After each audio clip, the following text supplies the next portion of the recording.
ఇవాళ వీడియోలో ఏంటంటే ఏపీ ఎంసెట్ 2024కి సంబంధించి సో మనకి కట్ ఆఫ్ అంటే ఏంటి, సో ఈ కట్ ఆఫ్ బేస్ చేసుకునే మనకి సీట్ అనేది అయితే ఇస్తారా, సో మనకి ఎవ్రీ ఇయర్ వచ్చేసరికి కట్ ఆఫ్ అనేది అయితే ఎంత డిక్రీజ్ అవుతుంది, సో మొత్తం డిస్ అయితే క్లారిటీగా తెలుసుకోండి. సో ఇవి తెలుసుకుంటేనే సో ఖచ్చితంగా మీకు ఏంటంటే కౌన్సిలింగ్లోని సో మీరు ఏంటంటే కాలేజెస్ అనేవి అయితే సరిగ్గా పెట్టుకోగలరు అనమాట. సో వీడియో అంతా అయిపోయిన తర్వాత మీకు నచ్చితే ఖచ్చితంగా లైక్ అయితే చేయండి, తప్పకుండా సబ్స్క్రైబ్ అయితే చేసి మీ ఫ్రెండ్స్కి షేర్ చేయండి. ఇంకా టాపిక్లో వచ్చేస్తే so first of all cut off అంటే ఏంటి.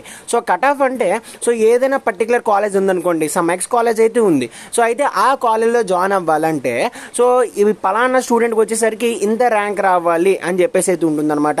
సో మనకి మామూలుగా సో ఎగ్జామ్ రాయాలనుకోండి, సో పాస్ మార్క్ వచ్చేసి ఏంటంటే 40 మార్క్స్ అనమాట. సో ఎంసెట్ 160కి 40 మార్క్స్ వస్తే సో మీకు ఏంటంటే క్వాలిఫై అయినట్టు. సో ఇది వచ్చేసరికి దీని కట్ ఆఫ్.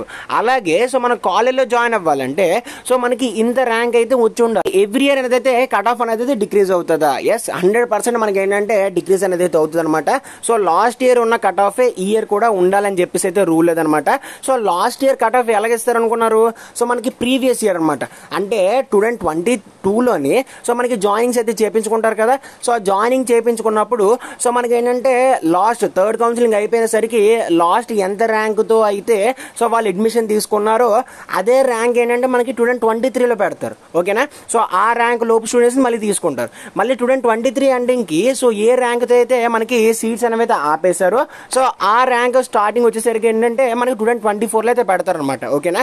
సో ఇప్పుడు ఫర్ ఎగ్జాంపుల్ ఇక్కడ మనకి గాయత్రి విద్యా పరిషత్తులో లాస్ట్ ఇయర్ వచ్చేసి ఏంటంటే సో 6000తో ఆపేశారు అనుకోండి. సో 6000 ర్యాంక్తో ఆపేస్తే సో మనకి ఇయర్ వచ్చేసి ఏంటంటే 6000 ర్యాంక్ బిలో ఎవరైతే వచ్చారో వాళ్ళని మాత్రమే ఈ సంవత్సరం అయితే తీసుకుంటారు అనమాట. సో మీకు అర్థమైంది అనుకుంటున్నాను. సో దాన్ని బట్టి మనకి ఏంటంటే ఎవ్రీ ఇయర్ వచ్చేసి ఏంటంటే కట్ ఆఫ్ అనేది అయితే ఖచ్చితంగా వేరే అవుతుంది. సో అలాగని చెప్పేసి 10,000 20,000 వేరే అవ్వదు. సో జస్ట్ 1000 లేకపోతే ఒక 500, సో ఇంచుమించుగా 500 నుంచి 1000 అయితే డిఫరెన్స్ ఉంటుంది. సో కాబట్టి మీరు ఏంటంటే సో ఈ కట్ ఆఫ్ లిస్ట్ అనేది మన టెలిగ్రామ్ ఛానల్లో ఉంటుంది. సో మీరు ఏం లేదు కాలేజెస్ అనేవి చెక్ చేసుకుంటారు కదా. సో కాలేజెస్ చెక్ చేసుకునేటప్పుడు సో మీ ర్యాంక్ తగ్గట్టు కాకుండా ఒక 5,000 లేదంటే ఒక 2 నుంచి 3,000 డిఫరెన్స్ ఎక్కువ ఉన్న కాలేజీలు చూస్ చేసుకొని మీరైతే పెట్టుకున్నారు అనమాట. ఫర్ ఎగ్జాంపుల్ ఏంటంటే మీ ర్యాంక్ వచ్చేసరికి ఒక 15,000 ర్యాంక్ వచ్చింది అనుకోండి. సో ఒక 18,000 లేదంటే ఒక 20,000 ర్యాంక్ తగ్గట్టు కాలేజెస్ చూస్ చేసుకొని సో పెట్టుకోండి అనమాట.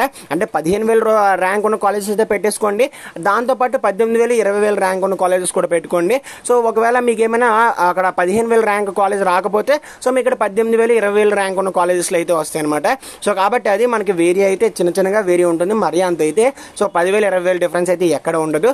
అండ్ నెక్స్ట్ వచ్చేసి ఏంటంటే ప్రతి వెబ్సైట్లో మీరు ఆన్లైన్లో చాలా వెబ్సైట్స్ అనేవి అయితే చెక్ చేసుకుంటూ వెళ్తారు కదా. సో ఒక్కొక్క వెబ్సైట్లో ఒక్కొక్క విధంగా కట్ ఆఫ్ అనేది అయితే ఉంటుంది. సో అలాంటివి అయితే మీరు నమ్మకండి. సో మనకి ఏపీ ఎంసెట్కి సంబంధించి అఫీషియల్గానే సో వాళ్ళు ఈ విధంగా పీడిఎఫ్ అనేది తీస్తారు. సో ఆ పీడిఎఫ్లో చూసుకొని సో మీరు కాలేజెస్ లిస్ట్ అనేది అయితే రాసుకోండి. సో మీకు ఇక్కడ ఏంటంటే డిస్ట్రిక్ట్ వైజ్ సో ప్రతి డిస్ట్రిక్ట్కి ఏ కాలేజెస్ ఉన్నాయి, సో ఎంత ర్యాంక్, అండ్ అంతేకాకుండా క్యాస్ట్ కూడా ఇక్కడైతే ఉంటుంది. OC girls, OC boys, SC ST అలాగైతే ఉంటుంది.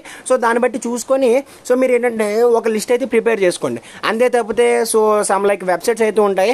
సో అందులో ఏంటంటే మీకు 1,10,000 1,50,000 వచ్చినా కూడా సిఎస్సి సీట్ ఆంధ్ర యూనివర్సిటీలోని లేకపోతే టాప్ కాలేజ్లో వచ్చేస్తుంది అంటారు. సో అలాంటివి అయితే ట్రాష్ నమ్మకండి. సో మనకి దీన్ని బట్టి చూస్ చేసుకుని సో మీరు లిస్ట్ అయితే ప్రిపేర్ చేసుకొని అవే అపాయింట్మెంట్స్ అయితే సో ఇవ్వండి అనమాట. ఖచ్చితంగా మీకు ఏంటంటే మంచి కాలేజ్ అనేది వస్తుంది అనమాట. సో కాబట్టి డిఫరెన్స్ ఇవాళ వీడియో నెక్స్ట్ ఖచ్చితంగా లైక్ అయితే చేయండి, తప్పకుండా సబ్స్క్రైబ్ అయితే చేసుకోండి. See next. Thanks for watching and Jai Hind.